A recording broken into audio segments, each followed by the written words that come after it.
Gracias a Dios por esta nueva oportunidad de poder estudiar la fidelidad de Dios en los libros de la Biblia. Estamos viendo los libros del Antiguo Testamento, cómo es que en cada libro Dios se muestra fiel y siempre hay hombres y mujeres fieles que de una u otra manera han sido impacto para su generación y lo son para nosotros en este tiempo. Hoy día nos corresponde estudiar el libro de Ruth. Ruth es un libro de la Biblia que nos va a mostrar la genealogía de Jesús en su descendencia. Y qué bueno que el estudio de este libro de Ruth haya coincidido con el 8 de marzo, que es el Día Internacional de la Mujer. Y vamos a hacer un estudio en este libro, cómo es que Dios tiene planes y esos planes van más allá del dolor que una persona puede experimentar. Por eso que el título de esta meditación lo he colocado: Cambia tu luto triste y doloroso por un mejor porvenir. Vamos a estar observando cómo es que en este libro se presenta una tragedia, es decir, la muerte de seres queridos alrededor de 3 mujeres, y también vamos a ver cómo es que estas mujeres nuevamente recobran la esperanza y pueden salir del luto para poder enfrentarse a un porvenir que Dios lo tenía planeado, porque Dios es fiel. Aún en medio del dolor, aún en medio del sufrimiento, Dios tiene el control. Según la traducción judía, este libro fue pasando oralmente de padres a hijos hasta el momento en que aparece Samuel, y se escribió una fecha posterior al rey David. En ella encontramos a una familia que está en Belén y que de pronto ocurre algo como consecuencia del pecado. Por eso he dividido esta lección en 2 partes: de Belén a Moab y de Moab a Belén. Y de Belén a Moab vamos a ver qué es lo que experimenta. Y de Moab a Belén vamos a ver también la experiencia de estas 2 mujeres, que les lleva a cambiar el luto triste y doloroso por un porvenir lleno de esperanza, por un futuro lleno de bendición, por un futuro lleno de la gracia de Dios. Y si de una u otra manera usted está experimentando dolor, quebranto, muerte alrededor de usted, pues este libro yo sé que va a ser de gran bendición para su vida. Lo primero que vamos a observar en el libro de Ruth es que ella experimenta en ese lugar un tiempo de hambruna. Ruth capítulo 1, versículo 1 dice: en el tiempo en que los caudillos gobernaban el país, hubo allí una época de hambre. Este texto nos está diciendo que Ruth estaba con su familia allí en Belén, estaba con sus 2 hijos y de pronto hubo una gran hambre. Nosotros sabemos que el pueblo de Israel constantemente paraba en desobediencia. Y una de las maneras en que Dios hacía que el pueblo vuelva a él era a través de los juicios. Y al parecer Dios había enviado un juicio, de modo que el pueblo de Israel estaba padeciendo hambre. De modo que lo primero que experimenta Noemí en este libro es hambre. La segunda cosa que experimenta es abandonar la comodidad para ir a un lugar muy lejano de lo que ella estaba acostumbrada. El capítulo 1, versículo 1 dice: entonces un hombre de Belén de Judá emigró a la tierra de Moab junto con su esposa y sus 2 hijos. Qué importante es poder ver el contexto en el cual se ha escrito este capítulo, ya que en aquel tiempo Dios había establecido como tierra prometida ese lugar donde ellos estaban. Y Dios les había prohibido que vayan a otros lugares, ellos deberían quedarse ahí. Y una de las cosas que la ley decía era de que si el hombre quería irse a otro lugar, la mujer podía quedarse. Y el hombre no podía obligarla a ella a irse, ya que estaba llevándole a una tierra extraña. Sin embargo, nosotros vemos de que Noemí acepta este desafío de salir de ese lugar de hambruna para buscar un mejor porvenir, para buscar un mejor lugar, ya que el hambre en algún momento los iba a matar, y ellos salieron a la tierra de Moab, donde aparentemente había cierta comodidad para que ellos puedan estar tranquilos. Es importante también detenernos para poder un poco estudiar los nombres de nuestros personajes y ver el significado, para que de ahí podamos entender la circunstancia en que estaban pasando. Nosotros sabemos que el pueblo de Israel, cuando un padre colocaba el nombre a un hijo o a una hija, definitivamente le colocaba por alguna experiencia que le había pasado. Cuando nosotros vemos a nuestros personajes, el primero es Elimelech, significa mi Dios es rey, o también a mí me llegará el reino. Es decir, este personaje en su nombre manifestaba la llegada de un rey. Aparece también Noemí. Noemí significa mi agrado, deleite, agradable, dulzura, delicia. De modo que cuando nosotros vemos a este matrimonio, nosotros vemos a un matrimonio que se había juntado con una esperanza futura de poder ser bendecidos por la promesa que Dios había dado a Abraham, Isaac y Jacob, y ellos como descendientes iban a disfrutar de esa promesa. Ellos vivían en Belén, y en Belén significa casa de pan. Y Moab significaba una tierra de incesto, una tierra de pecado, una tierra de abominación.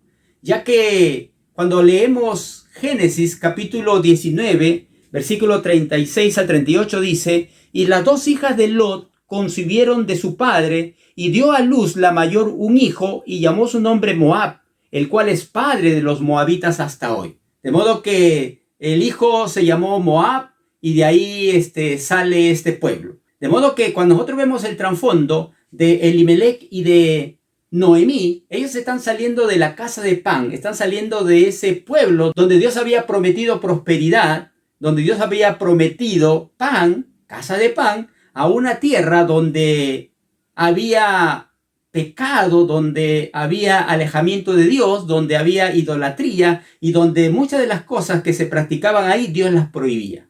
Es importante también dejar en claro que Elimelech no era una persona pobre, ya que cuando nosotros nos adelantamos unos capítulos adelante, en el capítulo 4, versículo 3 dice, Noemí, que ha vuelto del campo de Moab, vende una parte de las tierras que tuvo nuestro hermano Elimelech.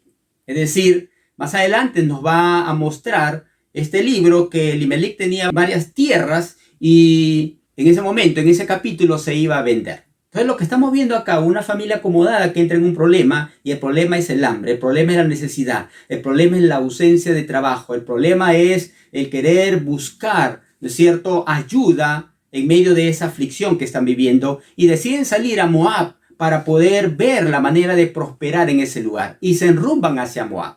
Y ellos tuvieron dos hijos. Uno se llamó Malón, que significa débil, enfermizo, y el otro Kelión, que significa débil, defectuoso, quejumbroso. Y allí en Moab, ellos se casan con dos moabitas, Ruth y Orfa. Significa cervatillo, la que vuelve atrás, y Ruth significa de hermoso parecer, amiga o amistad. Y dice la escritura que ellos estuvieron en ese lugar 10 años. En el capítulo 1, versículo 4 dice, y habitaron allí unos 10 años.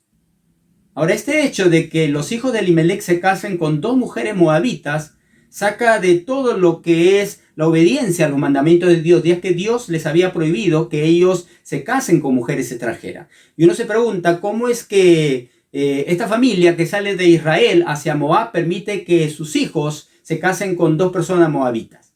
Nosotros vemos que Noemí no solamente experimenta la hambruna, no solamente experimenta el dejar su tierra, sino experimenta también la muerte de su esposo Elimelech. El versículo 3 dice, pero murió Elimelech, esposo de Noemí, y ella se quedó sola con sus dos hijos.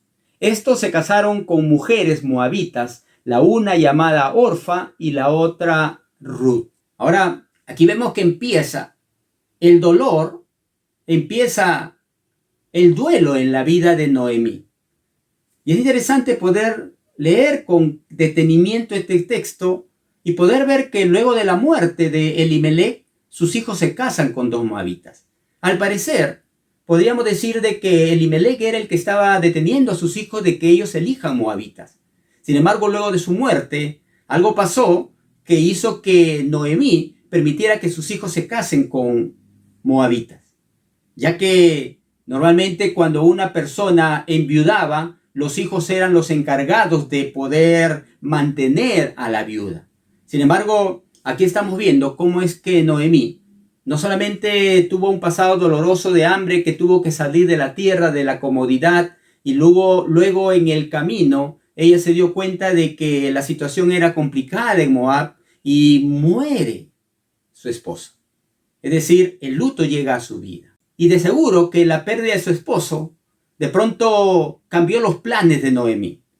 Podría en cierta forma tener ciertas comodidades ahí, pero ahora estaba ausente el ser querido, estaba ausente su compañero, estaba ausente aquel que había soñado con ella hacer muchas cosas. Pero la historia bíblica no acaba ahí. Ella no solamente experimenta la muerte de su esposo, sino también experimenta la muerte de sus dos hijos. El versículo 4 dice: después de haber vivido allí unos 10 años, murieron también Malón y Kelión, y Noemí se quedó viuda y sin hijos. Ahora, cuando uno mira a Noemí, uno puede mirar definitivamente lo que están viviendo muchas personas en este tiempo. Ningún padre está preparado para la muerte de un hijo. Ningún padre está en la capacidad de ver morir a sus hijos. Sin embargo, vemos acá a Noemí, y quizás mañana que se celebra el Día de la Mujer, muchas mujeres están experimentando la muerte de sus esposos. Muchas mujeres están experimentando la muerte de sus seres queridos, de sus hijos, de sus hermanos, de familiares cercanos, de amigos muy fraternos. Y Noemí pasó esa experiencia dolorosa. Ahora alguien por ahí dijo que los padres deben vivir más que los hijos. Sin embargo, esta pandemia nos ha mostrado de que nadie tiene seguro su vida y que de una u otra manera es la gracia de Dios, la misericordia de Dios, la que permite que aún conservemos la vida y la salud. Debemos tener presente que el tamaño del dolor no tiene nada que ver con la edad del hijo o de la hija, pues la pérdida, el fallecimiento, la muerte de un hijo es doloroso en la misma proporción. Hay quienes creen que si de pronto una familia perdió un bebé, dice, pero ha sido chiquito. Y otros dicen, perdió un niño, no, pero todavía le faltaba crecer. O a lo mejor era joven y falleció y dicen, bueno, no. Y creen que el dolor es proporcional a la edad. Definitivamente no. El dolor de la pérdida de un hijo, de una hija, no es proporcional a la edad que él o ella tiene. Definitivamente Noemí atraviesa acá una situación muy complicada. Lo cierto es que Noemí, en esta historia bíblica, vemos pues que el dolor y el quebranto y la agonía la visitan. Muere su esposo, muere sus dos hijos y ella queda sola con sus dos nueras. Ahora, cuando un padre pierde a sus hijos, el duelo lo pasa diferente cuando muere otro familiar. Hay padres que puede que le ayude el hablar y el hablar y el hablar y quizá comentar algunos sucesos y experiencias con sus hijos. Pero hay padres que reaccionan todo lo contrario, no quieren hablar, no quieren conversar, no quieren mencionar nada que les recuerde a ese ser querido, ya que cada uno atraviesa el proceso de duelo de forma diferente. Hay padres que de pronto se involucran más en el trabajo, se meten a trabajar más horas para no regresar a la casa y ver los recuerdos de la partida del hijo, ver los recuerdos del cuarto, de la ropa del hijo, de modo que en cierta forma quieren huir de la realidad de la partida del hijo. Pero atraviesan el duelo de una manera particular y de una manera diferente. Ahora, si nosotros nos damos cuenta, tanto el nacimiento como la muerte de una persona forman parte de la vida de todo ser humano. Y son las dos únicas realidades que quizá podríamos decir que las esperamos con certeza. Cuando una mamá está embarazada, esperamos el nacimiento del bebé. Y cuando una persona está agonizando en el hospital, definitivamente, de una u otra manera, sabemos que en algún momento tiene que morir y aún nosotros en algún momento vamos a enfrentar la partida al más allá, la partida a la eternidad, la partida a una forma nueva de existencia. Y esto muchas veces hace que los padres entren en una pena tan grande que el resentimiento y el remordimiento empieza a girar en torno de su existencia. La pena por la pérdida, el dolor, el llanto, el hecho de salir y recordar los momentos donde pasearon juntos, donde estuvieron juntos, donde comieron juntos, donde quizá al mirar fotos hace de que las lágrimas vuelvan a salir de sus ojos y de pronto el resentimiento en muchos de los casos hacia algún doctor o hacia Dios o hacia alguien que no le ayudó a tiempo es descargada hacia esa persona o hacia ese ser. En otros casos, el remordimiento de hubiera hecho más, cómo no tuve más plata, cómo no lo llevé a este lugar para que lo atiendan. Pero el asunto es que cuando un padre o una madre pierde a un hijo, definitivamente el dolor solamente puede ser calmado por la gracia y la misericordia de Dios. Y aquí está Noemí, experimentando la pérdida de su esposo, experimentando la pérdida de sus 2 hijos y quedando en la soledad. Y es aquí donde Noemí decide regresar a Belén. Y entramos a la segunda parte de este tema, de Moab a Belén. Y qué importante es que ahí en Moab, en medio del dolor, ella experimenta una buena noticia. El versículo 6 dice: entonces se levantó con sus nueras y regresó de los campos de Moab, porque oyó en el campo de Moab que Jehová había visitado a su pueblo para darles pan. Es decir, ella se encontraba en su rutina de existir con sus nueras. Definitivamente ella tenía que trabajar para vivir, de modo que estaban en el campo trabajando y de pronto por ahí le llega una buena noticia. Le dice que ese castigo que Dios había enviado a Israel como que había parado, la hambruna había cesado, la hambruna había parado. Entonces ella tiene una esperanza, ella ve una esperanza al final del camino y toma una decisión. Al escuchar esa buena noticia, toma una decisión y dice: voy a volver del lugar donde yo salí. Y al decidir ella salir de Moab, de ese lugar que estaba alejado de las cosas de Dios, ella experimenta una nueva esperanza. Y al experimentar esta nueva esperanza, Noemí quizá pasa por su mente aquellas promesas que Dios hizo a Abraham, a Isaac y a Jacob, de que Dios les había dicho que en la tierra prometida era una tierra que fluye leche y miel. Entonces ella se levanta, escucha una buena nueva, una buena noticia, que de pronto hace que ella se levante del duelo, se levante del dolor y le diga a su nuera: vamos para Belén. Y en el versículo 7 dice: salió pues del lugar donde había estado y con ella 2 nueras, y comenzaron a caminar para volverse a la tierra de Judá. Noemí era, como se dice, una mujer de armas tomar. Era una mujer que cuando decidía algo lo hacía. Así es que dijo: nos volvemos a Belén. Y de Moab a Belén hay aproximadamente entre 110 y 120 kilómetros. Es decir, no era un viaje cómodo, no era un viaje tranquilo. En ese tiempo no había avión, no había carro, no había la movilidad que tenemos ahora. Era un desierto caluroso y era un trajinar muy complicado. Pero esa esperanza de que en ese lugar ella iba a encontrar algo que le iba a traer bendición hizo que sea su motivación para seguir adelante. Y en el camino a Belén, Noemí reflexiona y les dice a sus nueras: ustedes no necesariamente tienen que ir conmigo a Belén. Quédense en su pueblo de Moab, quédense allí, ya que allí ustedes van a poder hacer su vida. Ustedes son jóvenes, ustedes todavía tienen un futuro por delante. Yo puedo ir sola. Y sabemos la respuesta. Orfa decide ir a Moab, sin embargo, Ruth decide todo lo contrario. Ruth decide acompañar a Noemí, de modo que Noemí experimenta la lealtad de su nuera Ruth.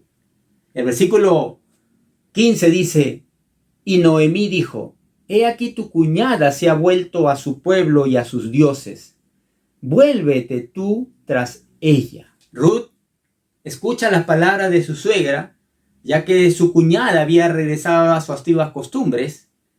Y Ruth se acerca a Noemí y le dice unas palabras que muchos matrimonios lo colocan como texto lema de su boda. Sin embargo, este es un texto que no necesariamente es para matrimonios, ya que lo dijo una nuera a una suegra. Y qué bueno que la Biblia coloque el papel de la nuera y de la suegra en una buena relación. Qué bueno que la Biblia no menciona que hay incomodidades entre nueras y suegras, muy por el contrario.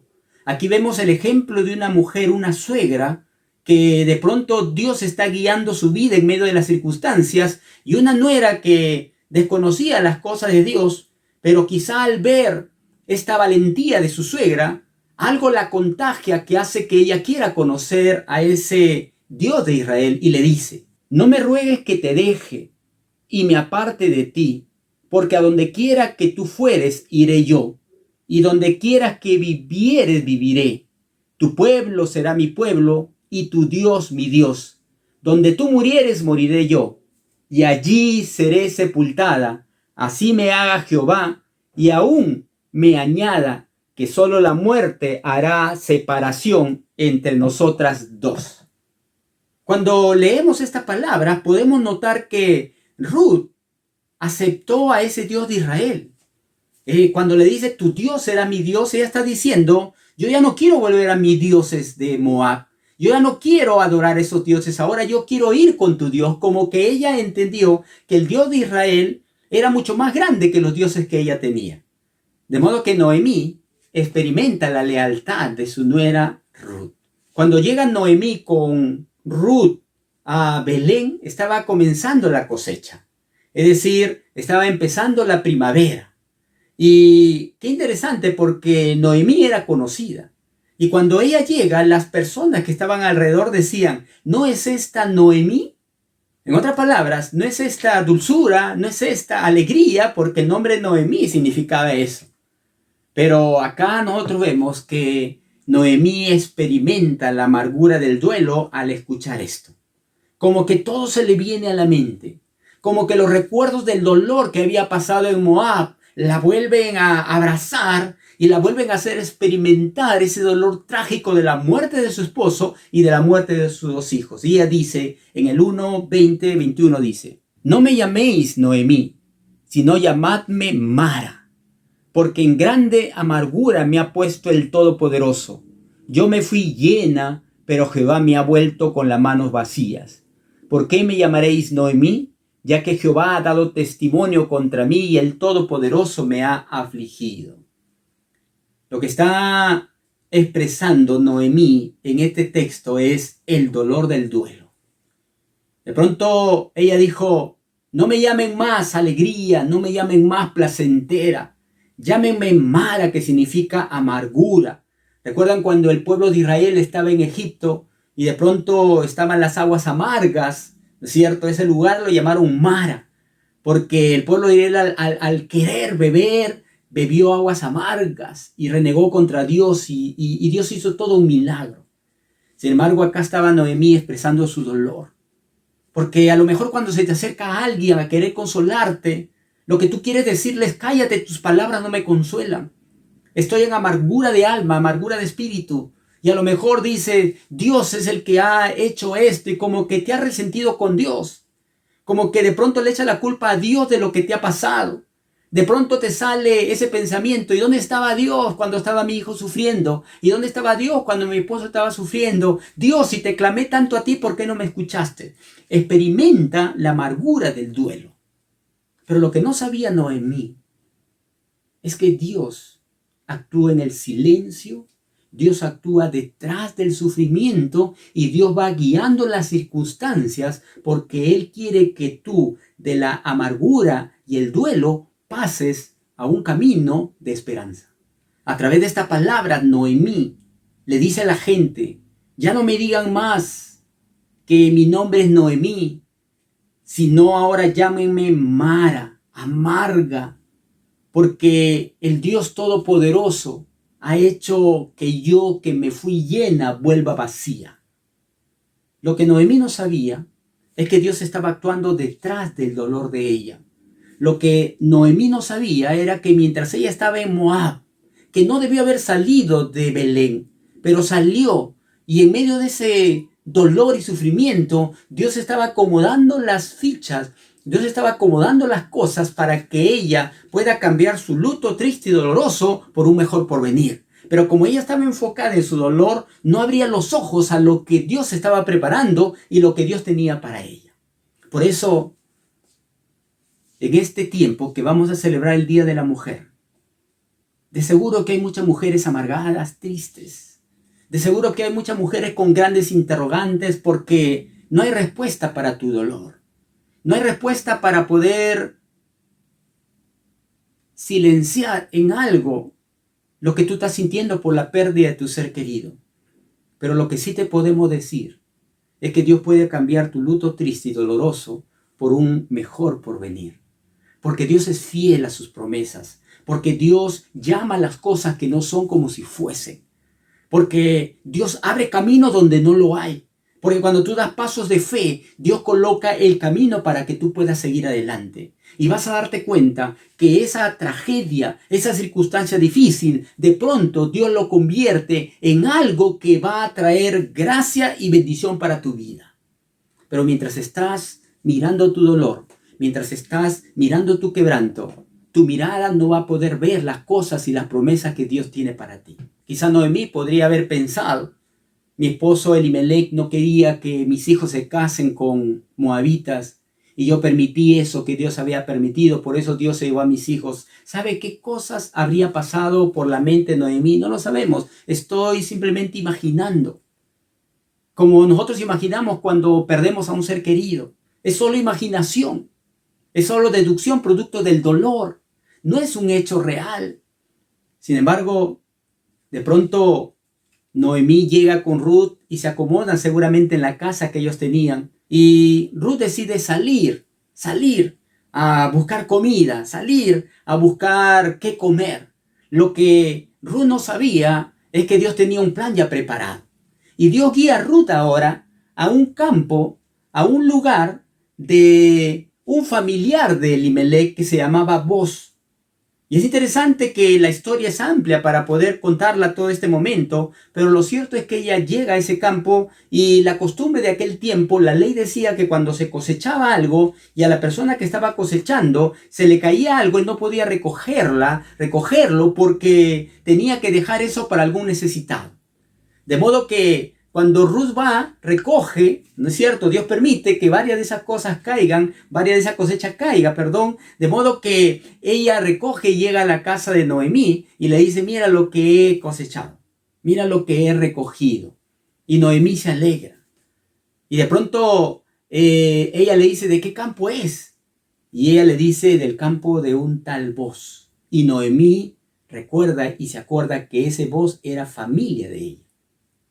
Y acá vamos a ver que de pronto Noemí, de una vida desesperanzada y dolorosa, comienza a ver la fidelidad de Dios, comienza a ver la provisión de Dios. Y ella comienza a experimentar la respuesta a la oración que ella hizo antes de salir de Moab. Y Noemí experimenta la respuesta del clamor que ella hizo en Moab. ¿Se acuerdan? En el versículo 8 dice: y Noemí dijo a sus dos nueras: andad, volveos cada una a la casa de su madre. Jehová haga con vosotras misericordia como la habéis hecho con los muertos y conmigo. Os conceda Jehová que halléis descanso, cada una en casa de su marido. Y luego las besó y ellas alzaron su voz y lloraron. En este texto, Noemí les dice a Orfa y a Ruth: regresen a su casa y que Dios le conceda marido. Lo que ella no sabía, lo que Noemí no sabía, era que Dios había escuchado eso y le estaba concediendo un marido para su nuera Ruth. De modo que Noemí comienza a entender que el dolor y el sufrimiento que ella había tenido allí en Moab, de pronto se iba a convertir en una bendición en este lugar, que era el lugar donde Dios quería que ella esté. Y para hacer corta la historia, mi hermano, mi hermana, vos se entera de lo que Noemí y Ruth habían experimentado y le dice a sus criados, cuando vayan a cosechar al campo y la vean a esta señorita Ruth, tiren buena semilla al suelo, dejen caer para que ella recoja, y si les pide agua, déjenla que beba con toda la gente que está ahí cosechando. En otras palabras, la acepta como parte de su servidumbre.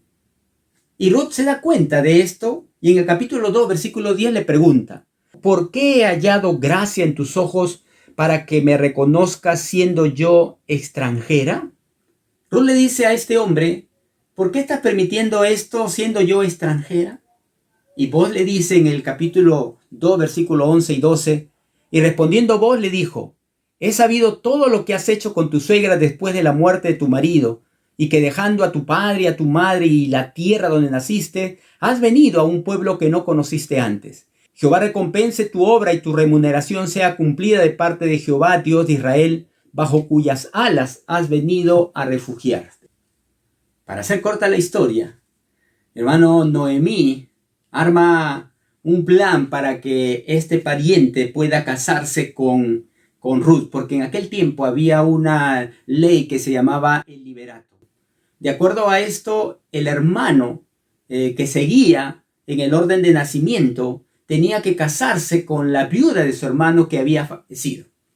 Y para que su hermano tenga descendencia, él se tenía que casar con ella, y al casarse con ella, el hijo de ella llevaba el nombre del hermano, para que así pueda la descendencia seguir adelante. Esa era una ley en aquel tiempo.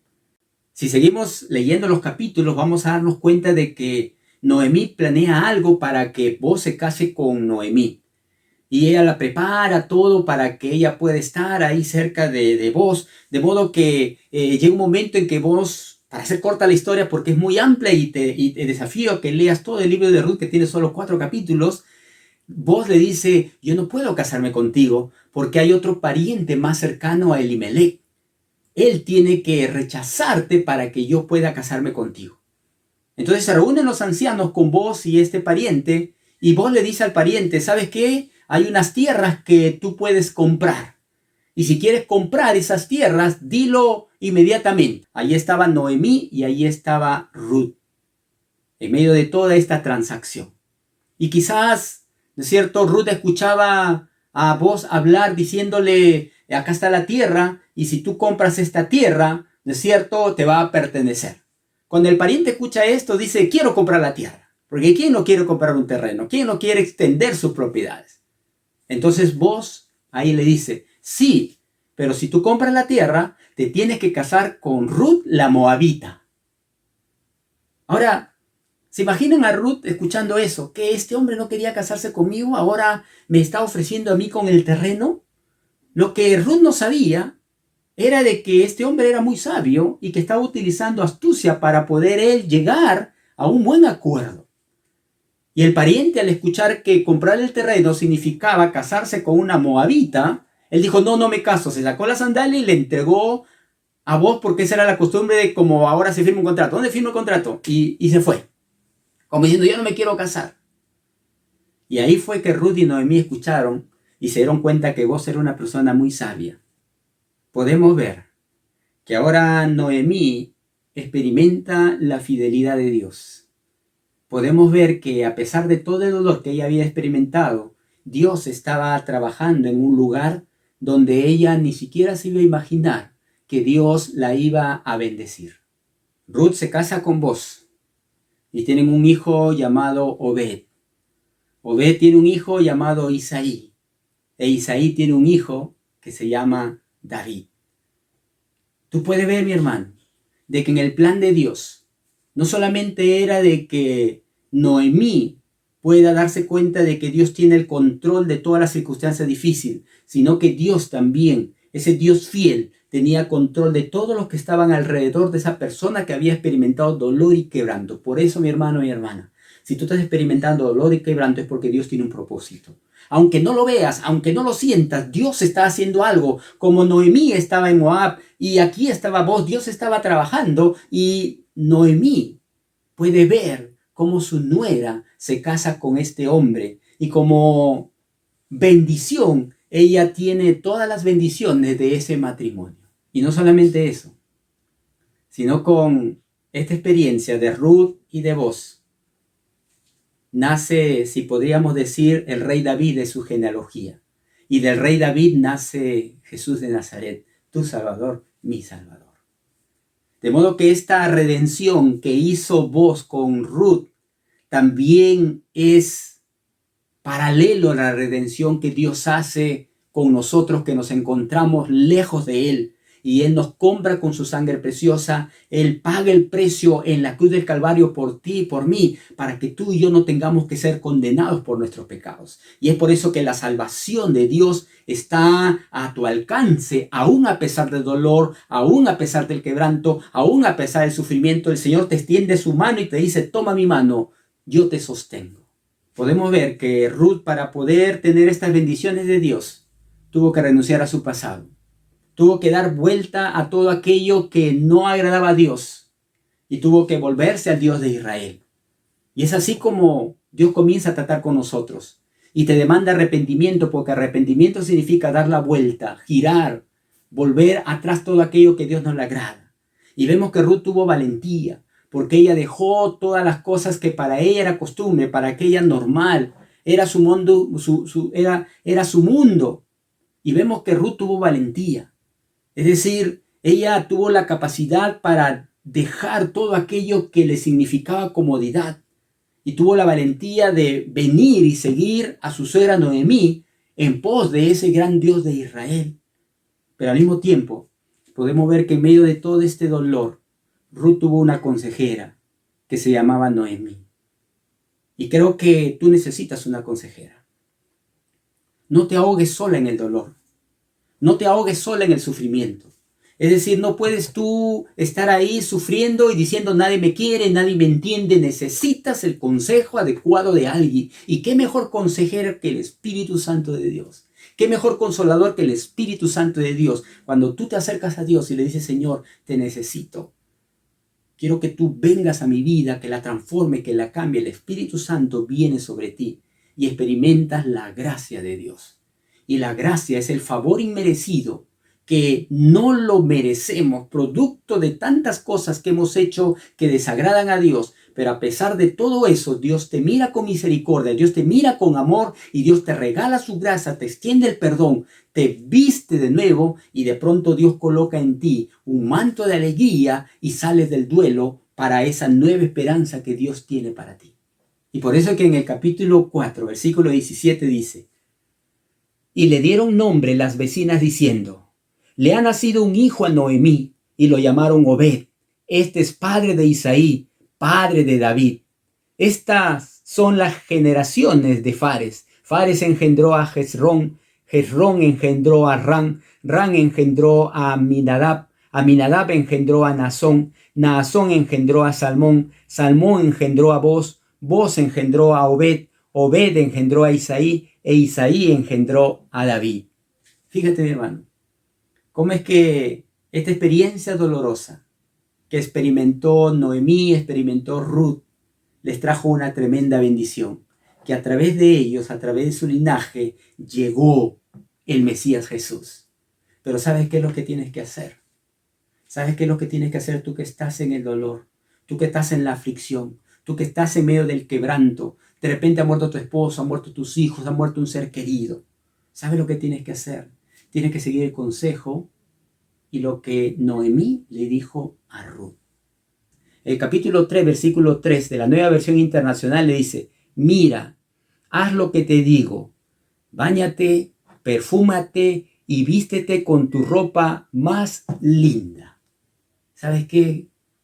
Querida amiga, querida madre, querida hija, querida esposa, no sé cuál sea tu aflicción, pero si tú quieres salir de esa circunstancia, báñate, perfúmate y cámbiate de ropa.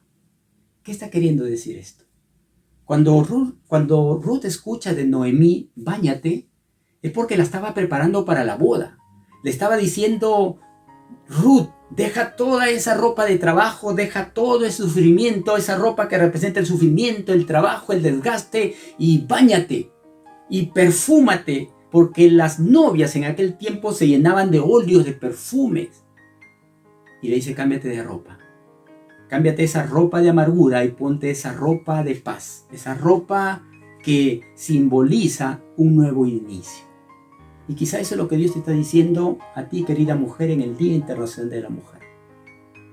Levántate, anímate, no te quedes en el dolor, porque el Señor Jesús te entiende en su mano y te dice: yo te ayudo. Venid a mí los que estéis trabajados y cargados, que yo os haré descansar. Él es el varón de dolores, experimentado en quebrantos. Cuando tú tomas la decisión de acercarte al Señor y de decirle: Señor, toma mi dolor, toma mi quebranto, toma mis lágrimas. Ya ni lágrimas tengo, Señor. El Señor te toma de su mano y agarra tu mano y te dice: no temas, que yo estoy contigo. No desmayes, porque yo soy tu Dios que te esfuerzo. Siempre te ayudaré, siempre te sustentaré con la diestra de mi justicia. Y el Señor te abraza y te dice: el que a mí viene yo no le echo fuera. El Señor Jesús es un varón experimentado en quebrantos. La palabra de Dios es tan clara en cuanto a las promesas que tiene para usted y para mí, pero están a su alcance. Pero usted tiene que levantarse. Usted tiene que decir: muy bien, Señor, yo me doy cuenta de que estoy mirando mi dolor, mi sufrimiento, y no estoy viendo que tú has movido las circunstancias, y que estas circunstancias me llevan para que yo pueda entender de que tus planes, aunque no los comprenda al 100%, yo sé que tú me llevas a un destino, y a ese destino que tiene nueva esperanza. Yo sé, bendito Dios, dile, quizá en oración, quizás diciéndole al Señor en modo de clamor, quizás orando en silencio, decirle: Señor, cambia mi luto triste y doloroso por ese nuevo porvenir que yo no lo veo, por ese nuevo porvenir que aún no lo puedo notar en mi camino. Y qué mejor momento, y qué mejor tiempo para orar por ti, querida mujer, ya que mañana se celebra el Día Internacional de la Mujer, y tú lo pases realmente como aquellas mujeres que se levantaron a protestar en esas fábricas en Estados Unidos, queriendo una mejor paga, queriendo menos horas de trabajo y queriendo que se le trate tal cual como una mujer debe ser tratada. Y se levantaron y salieron a luchar para que se les respete. Mujeres valientes. Y quizás debe recordar que en aquella fábrica, después de un tiempo, murieron más de 100 mujeres. Y recién el gobierno despertó y dio el valor que debería tener siempre una mujer. Y se cambiaron muchas leyes. Pero se levantaron esas mujeres. No se quedaron sentadas. Y qué mejor ver esta experiencia de Ruth y Noemí, que se levantaron del dolor y siguieron adelante. Porque cuando tú estás con el Señor va delante de ti como poderoso gigante. ¿Quieres orar? ¿Quieres decirle al Señor: Señor, toma mi dolor? Aquí en medio de la enfermedad en que estoy viviendo, en medio de los temores de qué será de mis hijos, qué será de mis hijas, qué será de mi familia, yo quiero que tú sigas tomando el control. Y Dios te va a escuchar. Oramos. Padre, en el nombre de Jesús, rogamos a ti, Señor, de que tú tengas misericordia, de que tú, bendito Dios, recuerdes las promesas que nos has hecho y las puedas ejecutar en nuestras vidas. Clamamos a ti, Señor, en medio del dolor. Clamamos a ti, Señor, en medio de las circunstancias en que hemos vivido. Pero clamamos a un Dios que escucha. Clamamos a un Dios que oye. Clamamos a un Dios que atiende. Y es por eso, bendito Dios, que venimos en primer lugar a entregarte nuestras vidas. Venimos en primer lugar a entregarte todo nuestro ser. En segundo lugar, Señor, a entregarte todas estas emociones que tenemos. Y, Señor, queremos que tú hagas tu voluntad en nuestras vidas. Y que nos muestres cuál es el camino en que debemos andar. Te bendecimos, Padre, en el nombre de Jesús. Amén y amén. Amén, hermanos. Qué bueno es saber que Dios ha permitido que en este tiempo tú puedas escuchar que en la Biblia hubieron mujeres que han hecho historia. Y cómo es que Dios transformó a una mujer indeseada como Ruth, la moabita, para que de allí venga el Mesías Jesús. ¿Qué no hará con tu vida? Pues muchas maravillas. Que Dios te bendiga y hasta la siguiente semana. Bendiciones, hermanos.